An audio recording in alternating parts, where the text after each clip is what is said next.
సరే అయితే రేడియేషన్ వల్ల కూడా కొంత తక్కువ శాతం అయినప్పటికీ కూడా కొంత శాతం వరకు క్యాన్సర్స్ వచ్చే ఛాన్సెస్ ఉన్నాయి. అసలు రేడియేషన్ అనేది దేని నుంచి మనకి ఎక్కువగా వస్తుంది, ఇది ఎంతవరకు నిజం? ఈ రేడియేషన్ మనం రెండు రకాలుగా చెప్పుకుంటాం. నాన్ అయనైజింగ్ రేడియేషన్ అంటే మొబైల్, సెల్ టవర్స్ ఇలాంటి వాటి, వీటి వల్ల రిస్క్ చాలా తక్కువ, ప్రాక్టికల్గా లేదు. కేటగిరీ 2Cకి వస్తాయి.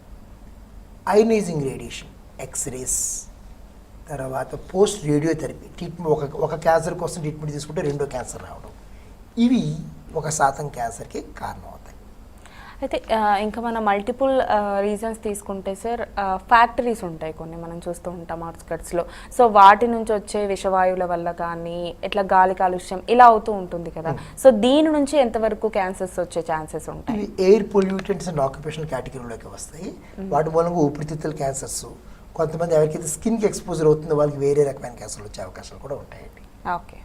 సరే అయితే మనం డ్రింకింగ్, స్మోకింగ్ ఇవన్నీ తీసుకుంటే కనుక అసలు డ్రింక్ చేసినప్పుడు ఎలాంటి క్యాన్సర్స్ వస్తాయి, స్మోక్ చేసినప్పుడు ఎలాంటి క్యాన్సర్స్ వస్తాయి? సో దీన్ని మనం ప్రయారిటీలో తీసుకుంటే ఫుడ్ నెంబర్ 1 అనుకున్నాం, రైట్? అక్కడి నుంచి మొదలు పెట్టుకుందాం. So there is a 5-4-3-2-1 rule ఉంటుంది.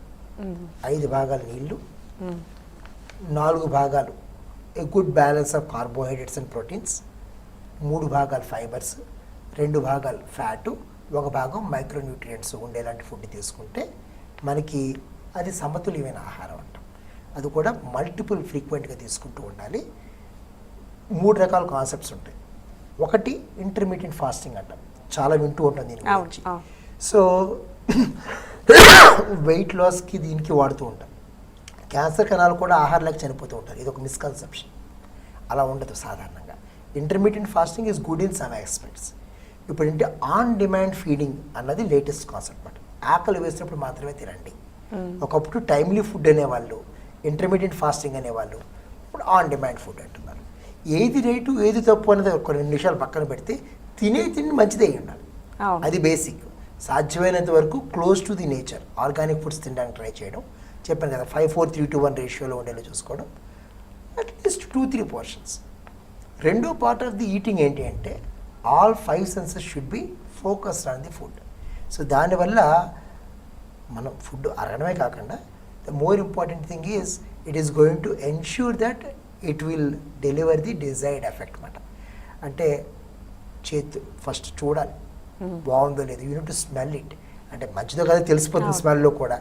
You need to taste it, you need to feel the taste, and then if possible eat with hand if సోషల్గా మనకి పర్మిట్ అయితే కనుక. ఇలా తినడం వల్ల ఏంటంటే మనకి దాని యొక్క డిజైర్డ్ ఎఫెక్ట్స్ అన్నీ వస్తాయి. నేచర్లోనే క్యాన్సర్ తగ్గించేవి చాలా ఉన్నాయి. లైకోపీన్ అని టొమాటోలో ఉంటుంది, ప్రోస్టేట్ క్యాన్సర్ 40% తగ్గిస్తుంది. ఓకే. కుర్కుమిన్స్ ఉన్నాయి, పెప్పరిన్స్ ఉన్నాయి, యాంటీ ఆక్సిడెంట్స్ ఉన్నాయి. 3 టైప్స్ ఆఫ్ నట్స్ తీసుకుంటే యాంటీ ఆక్సిడెంట్స్ వల్ల ఓరల్ క్యాన్సర్ వచ్చే అవకాశం 10% తగ్గుతుంది.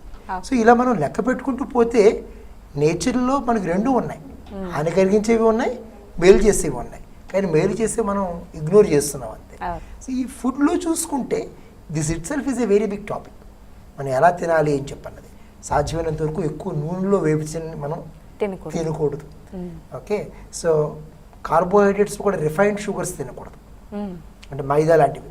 ఫైబర్స్ ఎక్కువ ఉన్న షుగర్లు తిన్నా పర్వాలేదు. ఇది categories of the foods, micronutrients. Tobacco వల్ల ఇప్పుడు ఫుడ్ వల్ల వచ్చే క్యాన్సర్స్ ఏంటి అంటే ఇండైరెక్ట్గా colon cancer, stomach cancer. Smoke food అంటే కదా barbecue.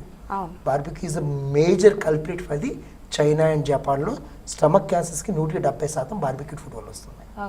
And we started that culture of late, but I strongly discourage daily consumption.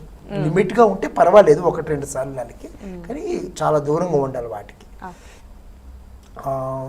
Stomach cancers, పెద్ద పేక్ క్యాన్సర్, బ్రెస్ట్, వీటికి ఫుడ్కి చాలా close relation. First major category. Second category smoking. Every cancer in the body can be caused by smoking. Every organ. మీకు oral, throat, stomach, lung, intestines, prostate, ఏ దానికైనా smoking అనేది కాదు. ఎందుకంటే దాంట్లో అన్ని రకాలైన బ్యాడ్ కెమికల్స్ ఉన్నాయి. ఆల్కహాల్ ప్రిడామినెంట్లీ స్టమక్కి సంబంధించినంత వరకు, అంటే లివరు, ప్యాంక్రియాస్, వీటికి ముఖ్య కారణం, మిగతా వాటికి మైనర్ కారణం.